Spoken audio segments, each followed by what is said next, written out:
Good morning, ladies and gentlemen, and welcome to the rollout of our newest policy paper, Decades of Air Force Underfunding Threaten America's Ability to Win. For over 30 years now, modernization of the Department of the Air Force has been deferred due to other U.S. Department of Defense priorities. In fact, the Air Force budget has been less than the Navy and the Army's for the last 30 years in a row.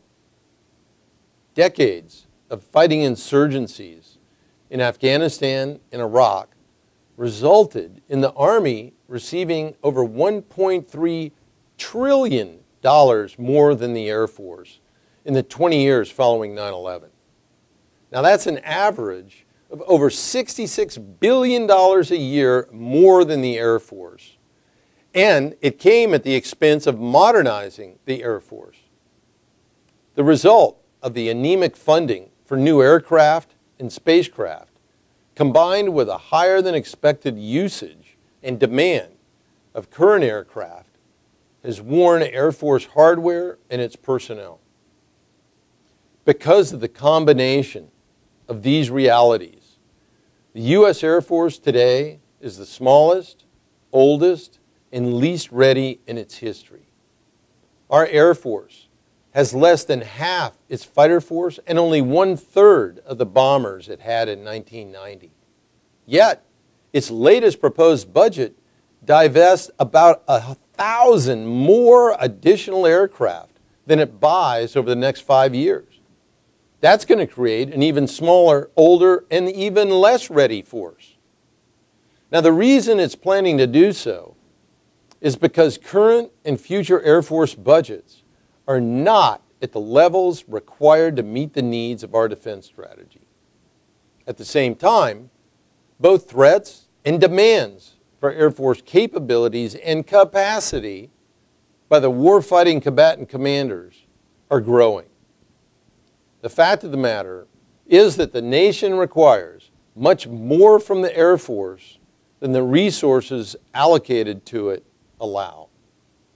So, the Air Force is forced to do the only thing within its power it can do: divest current force structure in an attempt to invest in future requirements. Unfortunately, this approach has never worked, as the Air Force has no control of the money it saves through divestments. It all goes back into the U.S. Treasury, and it's not earmarked for future Air Force spending. Decades of Air Force divest to invest decisions that were the result of inadequate budgets are exactly what's forced it to choose between modernization, force size, and readiness. Unfortunately, the increased demand for Air Force capabilities without adequate investment has resulted in the reduction in all three to precarious levels.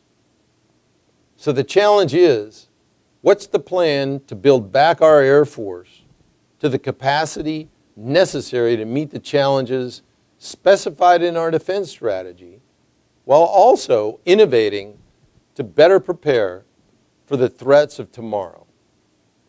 The Mitchell Institute has been talking and writing about these risks for years. But the report we're releasing today addresses a root cause for why the Air Force is too old and too small. Part of the rationale for the paper was to assemble the facts in one place as a reference for the debates that occur on defense spending in Congress, the Department of Defense, and the public. The other part is to ensure Air Force members are aware of these facts so that they may be better prepared in making the case for getting the resources required to meet the demands that the combatant commands and our U.S. national defense strategy places upon them. Now we're going to dive into the details in just a moment, but before we do, let me introduce the two gentlemen that I have here with me today. First, we have Lieutenant General retired Joseph Gus Gostella, recently the Air Force's Deputy Chief of Staff for Operations. In this role, Gus led the development and implementation of policy directly supporting the Air Force's global operations, force management, weather, training, and readiness across the airspace and cyber domains. Next, we have my co-author of the report, retired Colonel Mark Gonzo Gunzinger. Gonzo is the Director of Future Concepts and Capability Assessments here at the Mitchell Institute. In the Air Force, Gonzo flew more than 3,000 hours in the B-52 and also served as a director on the National Security Council staff, as a Deputy Assistant Secretary of Defense, and in other Department of Defense leadership roles. So to kick off today's conversation, Gonzo, would you please give the audience a brief overview on just what is the content of our report? Thank you, General Latula and General Guastella. So, to start off, a few comments on why we wrote this report. For years, Air Force leaders have been saying their service's aircraft inventory was the smallest and the oldest in its history. But the thing is, every year, they were right. Now, our report assesses how 30 years of chronic underfunding has created a high-risk Air Force that is not sized to fight a war with China and meet other defense strategy requirements. And this is a problem for all those services, not just the Air Force, because no joint force operation can be conducted without forces that the Air Force and the Space Force, for that matter, bring to the fight. And our report also addresses why the Air Force needs a force sizing methodology that clearly communicates its requirements and then the risk created by falling short of those requirements. So this slide is a snapshot that represents trends in the Air Force's inventories since the Cold War. And we have more in the report, but this is just a snapshot. The first columns show its total fighter and bombers in 1989. The second columns show they declined by about 40% in the space of a decade. And then the third columns are today's total inventories. The fourth columns show primary mission aircraft only, which are aircraft assigned to combat squadrons after subtracting test, training, and other non-combat tails. And finally, the last columns reduce those totals by applying today's mission-capable rates. So this all means the Air Force has about 59 mission-capable bombers and 975 fighters to cover its global operational requirements. And the actual number of combat sorties they can fly every day could be even less, depending on mission durations and turn times between sorties. For example, if I had to fly a B-52 from Guam into the South China Sea and back, I might only get about 0.6 of a sortie per day per aircraft. Now, I also mentioned an aging force. Overall, the average age of the Air Force's aircraft is over 29 years. Its A-10s have hit the 41-year mark, its F-16 and F-15 fleets have hit 30 years, and its B-52 bombers, which I flew, and KC-135 tankers, are over 60 years old on average. Point is, if we fight China with a force that is this old and lacks enough aircraft that are designed for peer conflict, then we should expect attrition rates we haven't seen since World War II. And the Air Force today lacks the aircraft and experienced air crews to replace those losses. Now, this is a snapshot of how that force stacks up against DoD's very own defense strategy, which requires the Air Force to size for homeland defense, nuclear deterrence, a peer conflict, and deter a lesser aggressor elsewhere. Now, those are all additive requirements. So, on this slide, we added up demands for fighters and bombers, shown in the third column, which shows the Air Force runs out of combat tails before it runs out of requirements. And then in the fourth column, we add forces needed to credibly deter or, if necessary, fight a Russia that takes advantage of our engagement in a Chinese fight in the Indo-Pacific. And you can see how fighter and bomber shortfalls, everything above the dashed line on this slide, could invite the kind of opportunistic aggression that the defense strategy actually seeks to deter. And remember, no other service can compensate for these shortfalls. No service can respond within hours instead of days or even weeks with a mass needed to blunt Chinese aggression. And the first 7 to 10 days of a fight with China could determine our success or our failure. Of course, combat effectiveness is more than how many sorties a force can generate. Its mix of capabilities is also critical. The Air Force has been very clear it needs a 5th-generation combat force for modern high-end conflicts, and that's shorthand for a force with the survivability, advanced sensors, and computing-powered other capabilities F-22s, F-35s, B-2s, and the future B-21 bring to the fight. Now on this side, we compared the Air Force's original plans to field F-22s and F-35s with its actual buys to show how progress toward a 5th-gen force has been very slow. DoD's budget-driven decisions to end F-22 acquisition early is a key reason for this, as are budget-driven F-35 production rate cuts. Now, next year's proposed budget is a perfect example of this. The Air Force has asked for 33 F-35s in fiscal year 2023 instead of the 60 it bought in 2021 and 48 is buying this year. Why? Because of budget constraints. It doesn't have the money to buy more. Now, projected forward, you can see on this slide, the Air Force might have less than 45% of its originally planned 5th-gen fighters in the same time frame when Indo-PACOM and the DNI has said that China might be ready to make a move on Taiwan. This is not the Air Force we need. It is not a force that wins. So on to their main question. Why is the Air Force so small and old? The truth is, budget shortfalls have been the most significant driver of force cuts and modernization delays that have hollowed out the service. American airmen and women fought Desert Storm in 1991 with a robust force that had been modernized in the 1980s. But the desire for a defense budget peace dividend and subsequent budget drills decimated that force. And filling the hole created by that 30-year modernization holiday will require growing the Air Force budget by at least 3 to 5% over inflation for a decade or more. But that's not what we're hearing from DoD, which continues to repeat the same old bromides that we've heard for 30 years. The Air Force and the other services must divest to invest, trade capacity for capabilities, and so on. The truth is, today, the Air Force needs new capabilities and more capacity, and that requires more budget. It cannot further stretch the lives of many of its aging aircraft, and it cannot further upgrade its old aircraft enough to allow them to survive in a peer conflict. So our report also addresses DoD's harmful practice of giving Congress and the American people a false picture of resources the Air Force can use to organize, train, and equip its forces.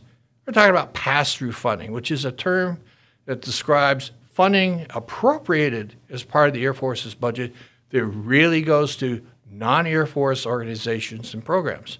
Now, this table is taken directly from DoD's fiscal year 2023 official budget briefing, which implies the Air Force's budget is the largest in DoD. The reality is, what DoD reported includes $40.1 billion in funding in FY23 alone that passed through the Air Force's budget. Money the Air Force cannot use to buy new aircraft, maintain its readiness, or modernize. And just for context, $40 billion could buy 400 new F-35As, or could more than buy back the 1,463 aircraft the Air Force is forced to divest over the next fight at because of a lack of budget, which is only going to partially replace with 467 new aircraft. So this practice also obscures how resources have been allocated to the services. Amazingly, the myth that the Army, Navy, and the Air Force each receive about a third of the defense budget still pops up from time to time. But as you can see from the blue line in this chart, which excludes that pass-through I just talked about, the Air Force has long been below a 33% share.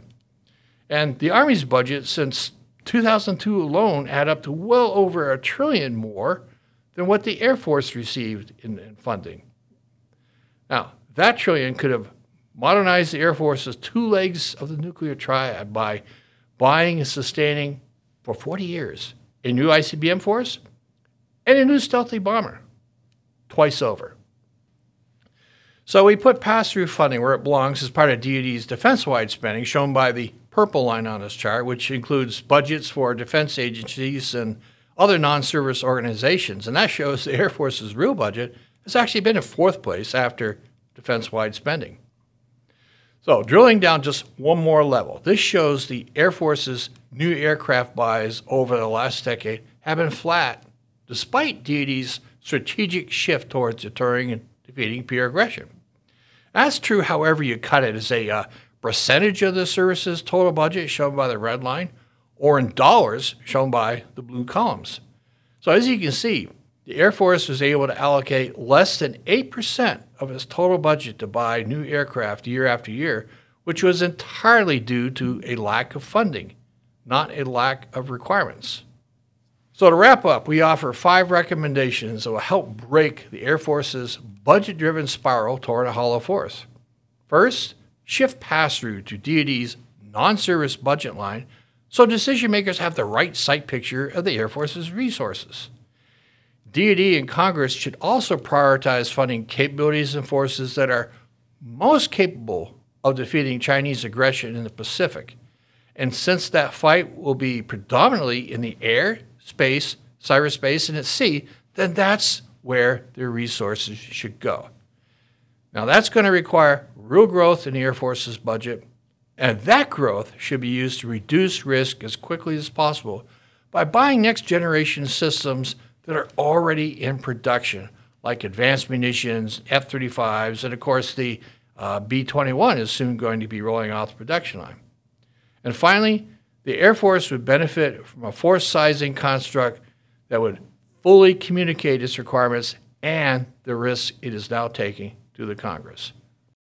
To sum up, we wrote this report to provide an evidence-based argument for why DoD and Congress should reverse decades of Air Force underfunding so it can build the force we need, the force that can win.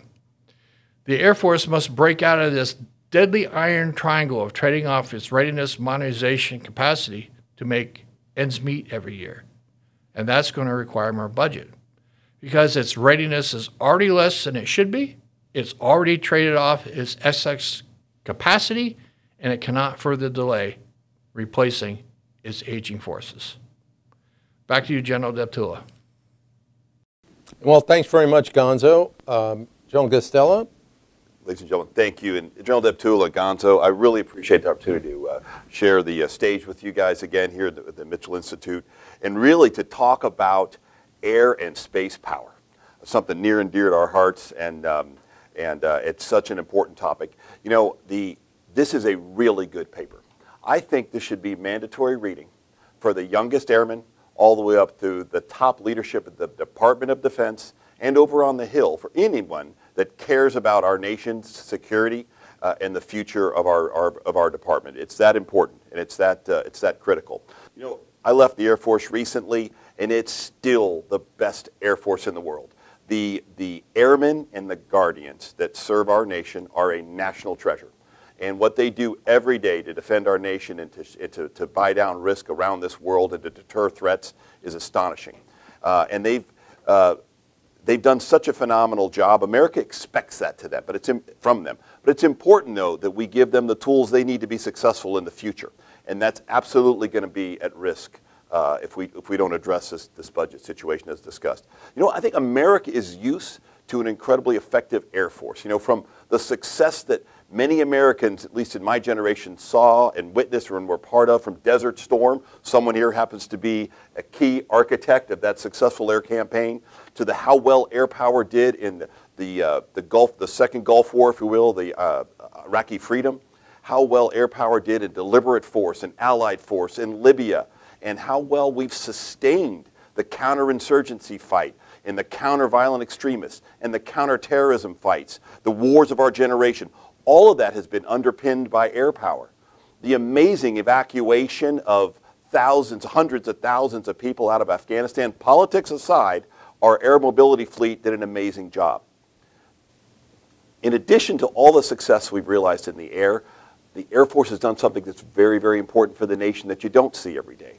And that is we've underpinned the most critical aspect, which is our nuclear deterrent. We don't have one, we have two legs of our nuclear triad, and the nuclear command and control, a critical aspect to our long-term success and defense as a nation. And so, ladies and gentlemen, that stuff is at risk in the future if we don't address it. And Gonzo, I'm really glad you brought up what I call that iron triangle of where money is spent in any service. And as an old engine room guy, basically as a colonel and as a one-star, where I built multiple POMs for the Air Force, budgets for the Air Force, there's only three places to go for money: modernization, readiness, or force structure, capacity, size, if you will. That's the only place to go for big money in any service. Well, we already know we clearly need to modernize. We need the capabilities like F-35. We need the B-21. We need the F-15EX. We need to replace AWACS. We need to modernize the nuclear triad. We need combat collaborative aircraft. We have to have that force that we've discussed in public many times over. So where do we go for that money? Well, let's look at readiness. As was discussed before, our readiness, we are a ready Air Force today, but we're barely ready. We're at the cusp of descending below readiness levels that will be ineffective for our nation. Look at the flying hours alone. Let's just talk flying hours. Flying hours today, our young air crew out there are flying less than half of the flying hours that I flew, or General Deptula or Gonzo flew when we were at our prime. And flying is kind of important. Yes, simulators do a really good job. It's no doubt that we get a lot of valuable training out of that. But air crews still need to fly. And they're flying very old airplanes, and they're flying less. So we are at the limit of what money we can take out of readiness. So then we turn to the one last area of that triangle, and that's the capacity of our Air Force, the size. And, well, let's just look at what's being asked of our Air Force today. Right now, today, we're being asked to provide air power around the entire globe. Every combatant command wants air power. CENTCOM's still in need of air power. Even though we've come down from hundreds of thousands of ground forces there, they still need air power to keep threats under control in the Middle East. We have clearly a threat that we need to counter and to be a part of NATO in the EUCOM theater. And then overlay that with the demands from Indo-PACOM and the National Defense Strategy. We have to have a credible presence to deter aggression in the China regime, in the theater there. And then lastly, what's the most important theater of all? It's America's homeland. And air power defends every major metropolitan city in America today. And that demand signal is not going away from those customers. And then, so you overlay that, though, with, there aren't little pockets of the Air Force that are in demand. It's every major force element is in demand. Other services have they have some acute areas. The Air Force, every big area within the Air Force is in some significant demand. Fighters, bombers, our airlift team, certainly our ISR, both our traditional ISR, air-breathing ISR that's designed for lower-end fights, but also the high-end ISR capabilities. How about airborne warning and control, or AWACS aircraft? They're always in demand around the globe, and they are a fleet that desperately needs to be replaced. How do you replace them as they're in such demand? And let's not forget the other critical war fighters that are out there in the Air Force, and they don't fly or fix airplanes. It's the Agile Combat Support Airmen that sustain and generate air power from those bases. We've opened bases, but we don't close them. And that's because air power is in demand around the globe. And as a result of those demands, there's nowhere to go inside the triangle for the Air Force's money. There's nowhere to go to achieve that modernization goals that the Secretary and the Chief want to achieve. And so as a result, it points to nothing but one thing, and that is the Air Force. The Department of the Air Force has to be funded commensurate with the level of ambition of our nation and what's expected of it. And so, ladies and gentlemen, thanks for the chance to chat with you guys today, and look forward to this ongoing debate.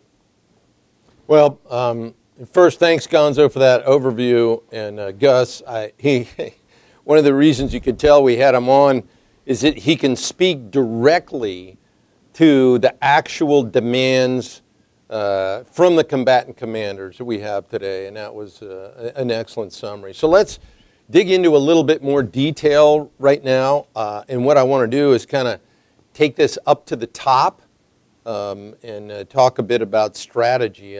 We've talked about the Department of Defense strategy, and what it says is that we face a myriad of challenges. I won't reiterate all of them, but the fact of the matter is The current strategy only plans on fielding a force capable of defeating aggression by a single peer adversary while deterring other threats. So we essentially, over the last 3 decades, have devolved, I won't say evolved, but devolved from a 2 warfighting strategy to a 1 warfighting strategy. Should we think about returning back to a 2 war force sizing construct or strategy that would get us closer to a force that could credibly deter and, if necessary, win regardless of who posed us with challenges? It's open to either of you, but Gus, why don't you jump in there first? Well, I absolutely think we need to relook at that force sizing construct, because the one thing that it does, a two war construct, allows us to better get after the very demands that we have day to day. And not only does it have to be the right size, it has to be a credible force. And the thing about a 2 war construct is it doesn't have to be uniformly applied across the Department of Defense. What services are most critical in the future fights, and how big should they be? What are the relative values that they provide? What are the deterrent values, and what are the war-winning values that they provide in the likely campaigns of the future against the threats that we see out there every day? The air and maritime-centric theater in the Pacific, the exact things that we're seeing in the Middle East and in Europe right now. What does that demand? It demands an air force that's sized appropriately for a two war fight, or at least a fight to handle today's threats. Very good. Gonzo, your thoughts? Yeah, I absolutely agree. And we've written about this in a report we put out about a year ago before the defense strategy came out. Frankly, DoD needs a 2 war force, not necessarily every service. Now, let's examine the case. Fight with China in the Indo-Pacific would be air, space, cyber, and of course, sea. Maritime-centric. In Europe, it's a different case. It'd be air, land, space, and cyber-centric. But notice I said air for both of those theaters. Why is that? Well, the Army should focus on Europe as its pacing threat for sizing shape its forces. The Navy and the Marine Corps should size on the Indo-Pacific, as they are doing now, to size and shape their forces. But for the Air Force, we need to size and shape it for both theaters. Why? Because only air power and space power can respond, as I said earlier, in hours to an invasion by Russia, the Baltic states, or an invasion of Taiwan by China. Not days or weeks it required to deploy surface forces into theater and begin the fight. American air power can go on the offensive within hours against China, against Russia. And that's going to be critical to blunting their offensive and then halting it, giving it time for allies and other forces to close on theater and so on. Without that blunting power provided by air power, we're going to lose. Yeah, no, I think the points that you bring up are extraordinarily important. And it is going to take objective leadership in the Department of Defense to look at that in terms of how do we optimize all the forces. We need to have the strongest Army, Navy, Air Force, Marine Corps, Space Force in the world. Got it. But we also need to pay attention to correcting some of the decline, particularly in the Air Forces, and that's the reason why we brought up this report that's occurred over the last 3 decades. Now, the reason that we devolved slowly and frankly without a whole lot of thought, discussion, or debate about the merits of shifting from a 2 war strategy to a 1 war strategy was because of the perception of lessening of threats and the reduced potential of war that followed the collapse of the Soviet Union. The decades of the 90s were followed by 20 years of counterinsurgency warfare that was not existential to our existence, but it sapped enormous resources out of the Department of Defense. Meanwhile, adversaries that could pose an existential threat grew in both capacity and capability to the point where today many postulate that the U.S. would lose a conflict with China in the South China Sea. Regardless of how we got here, could each of you talk a bit about how do we resolve this resourcing challenge? Gonzo, we'll let you go first this time. Sorry. Okay, so that's an excellent point. Our strategy is budget driven. When you hear the words, well, this strategy and the force structure that we are briefing you on is budget informed, that means budget constrained. And the problem is no one in DoD are really doing the cross-service, the cross-domain trade-offs on a cost-effectiveness basis to determine what would reduce risk most for joint force operations as a department as a whole. Instead, we're still stuck in this old stovepiped planning system, which gives each service a budget target at the beginning of the year, and then they balance within their own stovepipes capabilities and programs and forces that they can afford, which makes no sense whatsoever. That's why we see the kind of trade-offs, Peter to Rob Paul kinds of trade-offs, where the Air Force wants to invest in fighters. Well, it's got to get rid of some old fighters. That might not be the best answer for DoD as a whole. Absolutely. Gus? No, it's an excellent point. You know, and I have to say, the Air Force's leadership has done a phenomenal job with the budget that they have. Our programmers, our future guys in the Air Force and in the top leadership of the Air Force, they have done exactly what they can with the money they have been given. The problem is what's being asked of the Air Force and then what's being funded are such a tremendous gap. There's nowhere else to go. Our programmers over the years have turned over every rock in the Air Force to find money, to find out where it can be better applied for critical combat capability. There's no more rocks to turn over. And so it's the reality of the demands on our force today that the DoD needs to look at, and we really need to have the hard conversations. What are the roles and missions that every service needs to be doing? How should they be resourced? Where do we get the most bang for the buck? Those are important conversations that we have to have, or we will not be successful as an Air Force or as a department. No, it's very good, and those of you who are recurring listeners will know that we've called for a roles and missions review, but we also know that there's absolutely no service in the Department of Defense except the Air Force who wants to support a roles and missions review, and I dare say there are probably some in the Air Force that don't want to see that either, but that's another discussion area. Let me summarize, if I may, the alternatives that, frankly, I've described in a variety of different venues over the years that are still relevant today, but to put them into place requires strong DoD leadership. We've got 4 plausible alternatives for resolving this discrepancy that we're talking about. First, we could increase the defense budget, but quite frankly, that's not going to happen.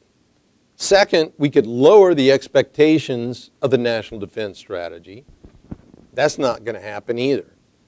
Third, we could accept the growing strategy resource mismatch. That's potentially disastrous. Or 4, we could start evaluating defense capabilities, as you described, Gonzo, in terms of the desired effects that they contribute to meeting the needs of our defense strategy. Now, options 1 and 2 are pragmatically and politically unrealistic. Option 3 is what we've been doing for the last 2 decades, and it's becoming untenable in the face of growing military threat capabilities, particularly those of China that everyone's well aware of. And option 4, while it's difficult, is entirely feasible. The point is that even without top-line defense budget increases, applying a cost-per-effect assessment would clearly highlight areas where internal monetary shifts between programs and, frankly, between services will allow the prioritization of the smartest investment priorities. And such assessments need to happen, again, as Gonzo just reiterated, across all the services.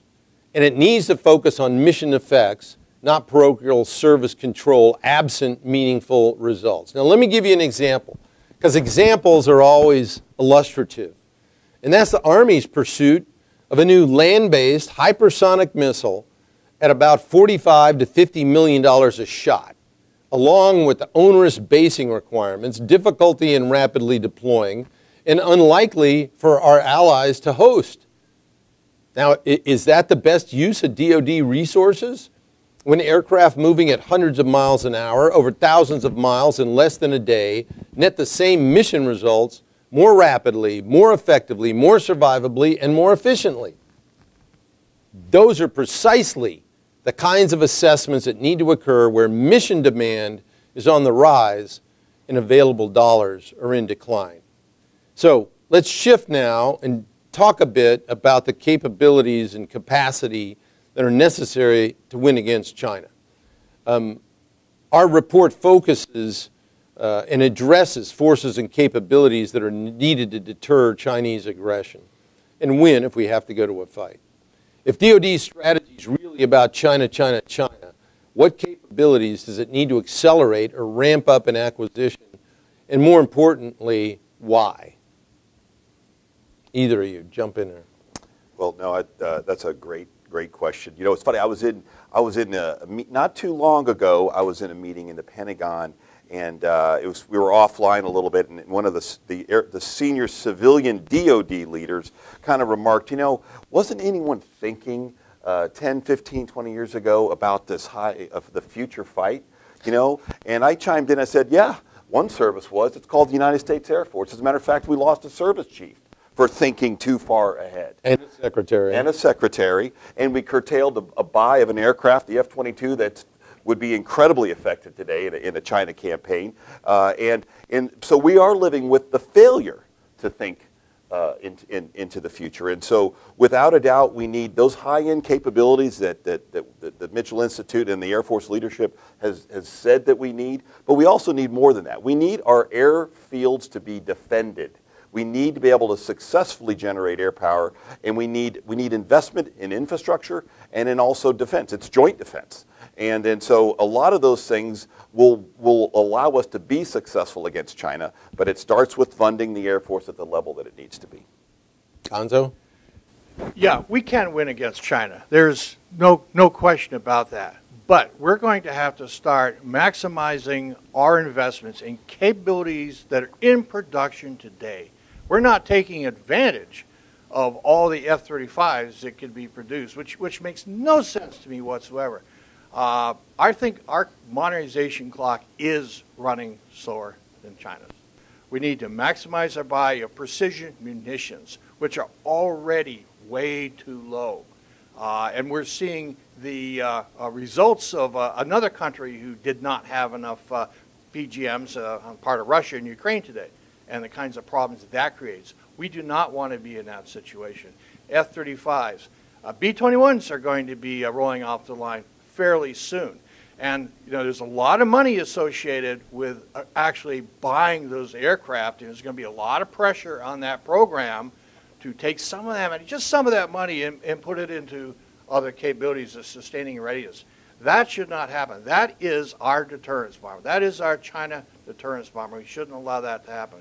So maximize investment in capabilities that we need this decade, not in some theoretical 2035 plus time frame. We can do that. Very good. Now, one of the DoD's practices that's helped drive the Air Force into the trap of losing capacity and still not modernizing is this notion of divesting to invest. Is this a bankrupt approach, pun intended, to developing the Air Force our nation needs, and if so, why? It's an absolute bankrupt approach, no question about it. It made sense back when we were doing the bottom-up review in 1993. We did have excess capacity given the end of the Soviet Union and so forth, so on. But we've traded that capacity off year after year after year, and the savings either did not come back to the Air Force, or they were used for other purposes, or they were nowhere near enough to fund the modernization we needed. Now, we're not saying, Mitchell isn't saying it's a bad idea to divest old iron, old aircraft. We're saying, no, we should, by replacing them with new. Don't dig your capacity hole deeper before you start to dig your way out. Yeah, let me reiterate here, and then Gus, I'll give you a chance to talk. But I think all of us agree that the Air Force should divest its older force structure.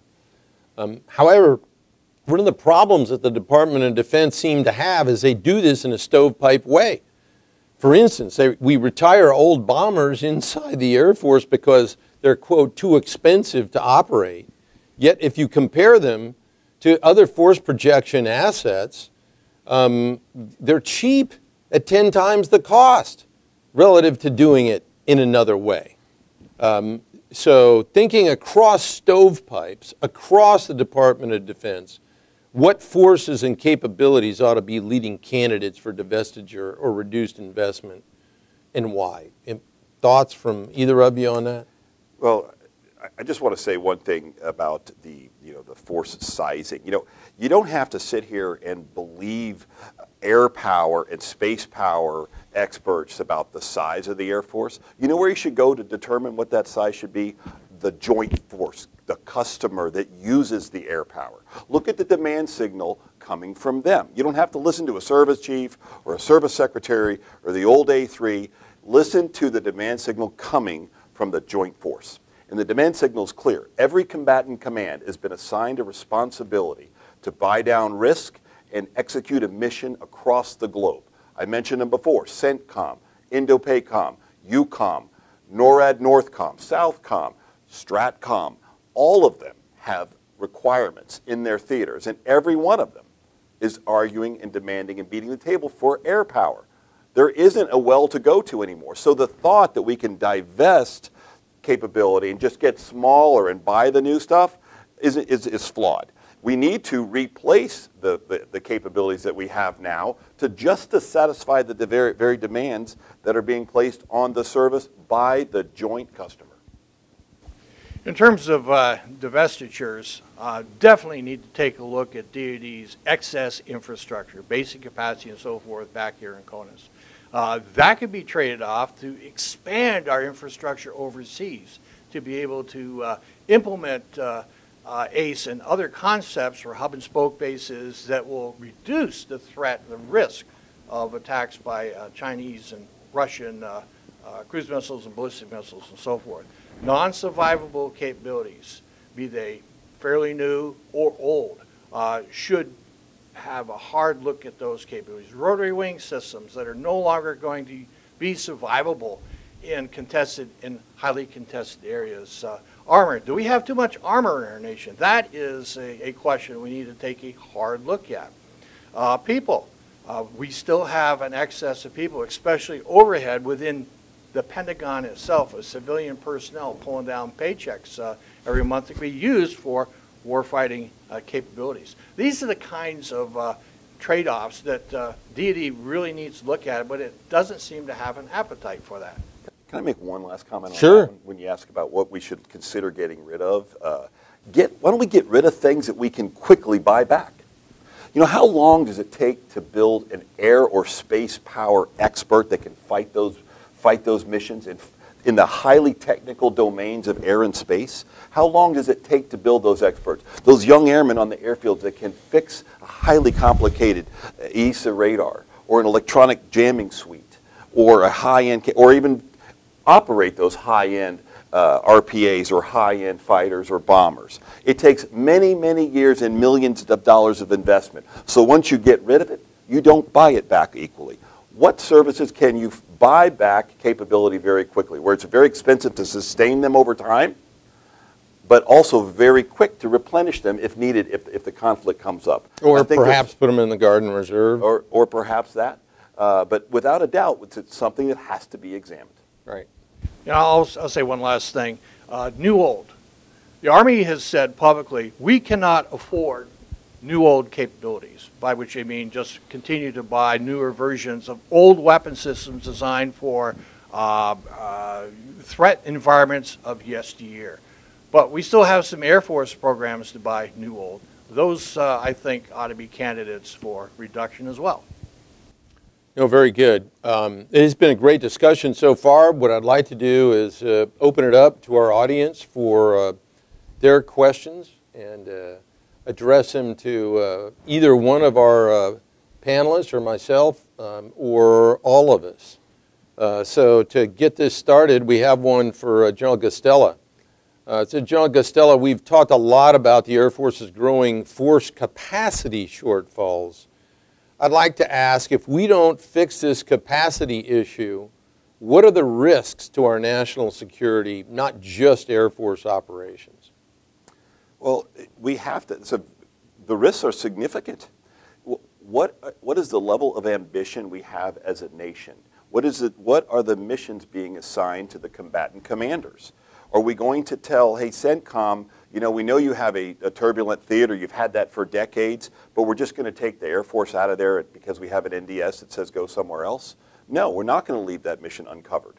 We're not going to leave embassies uncovered across the African continent. We're not going to abandon the mission to rescue downed aircrew, personnel recovery. Are we going to walk away from that, or our ability to do airborne awareness and surveillance? Are we going to walk away or not be able to fund the Space Force to not just provide the incredible capabilities it does from space, but do so in a contested environment? I would argue there is no combatant commander, there's no geographic or no functional area that there's any indication that there's willingness to take risk in the Department of the Air Force. I'd love to see it if there is. That's very good. You want to add anything to that, Gonzo? Yeah, when I was Deputy Assistant Secretary of Defense, all the services came to my office periodically and laid briefings down and said, hey, poverty, poverty, poverty. And after a while, you became somewhat used to that. The fact of the matter is, we really have a problem with our Air Force. It really is too small and too old. The risk is, if we continue that trend, we lose. Yeah, very good. Okay, we've got one here for you, Gonzo. You mentioned that the Air Force's buildup of its fifth-generation combat forces are far behind its original plans. Programs to acquire the F-35, B-21, and NGAD are meant to address this problem, but as we all know, there's a history of cutting these programs when funding gets tight. What are some of the operational risks of doing so yet again, and particularly what are the risks to our airmen? Yeah, that's a great question. We've seen this story before. We saw the B-2 program cut off at 20 and then 21 aircraft. We bought one back.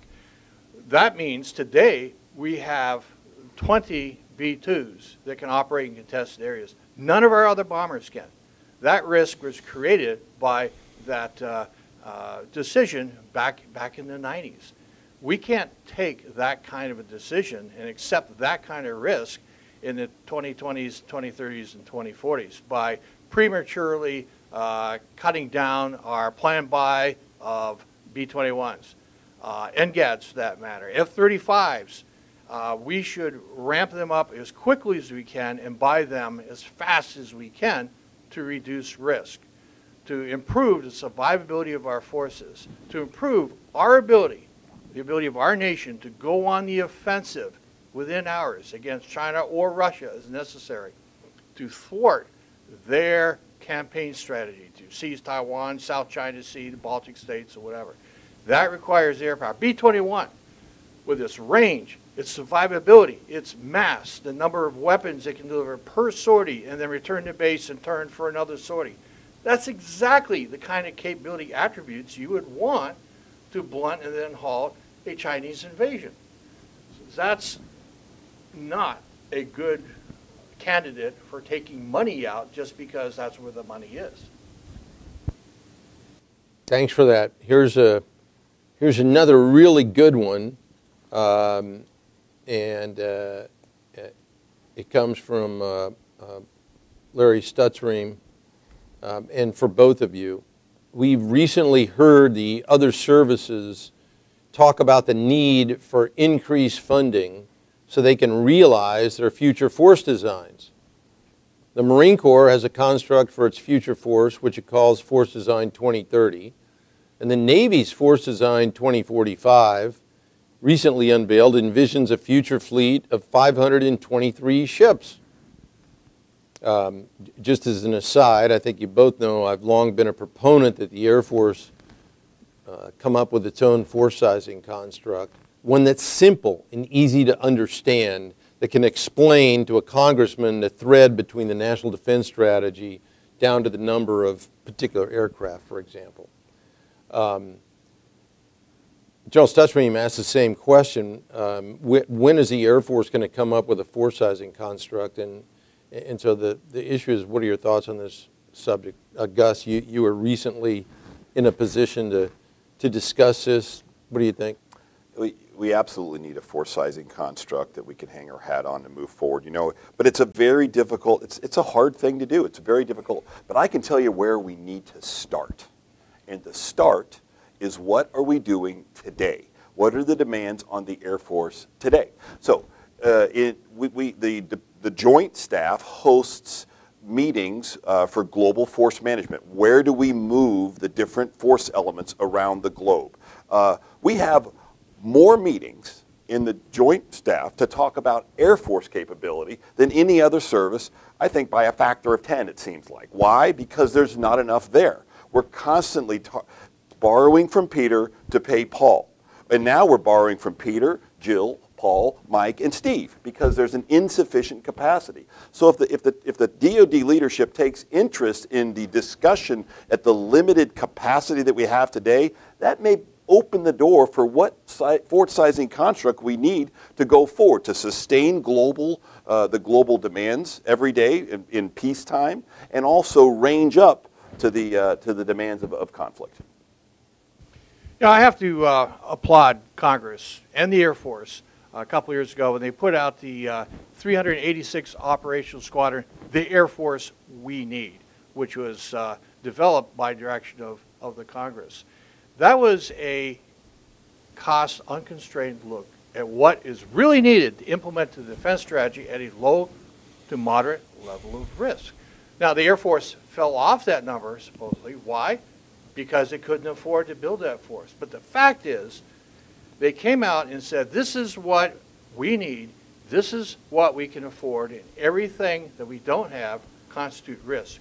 That's the kind of information Congress needs, the White House needs, the OSD needs to determine what is acceptable level of risk and how should we fund the Air Force so it can be appropriately sized and have the right mix of capabilities. That will require the Air Force to develop a force sizing construct, as you pointed out, similar to the Marine Corps and Navy's, to lay out those requirements and then define the risk by not being able to achieve those requirements. Yeah, let me just reemphasize.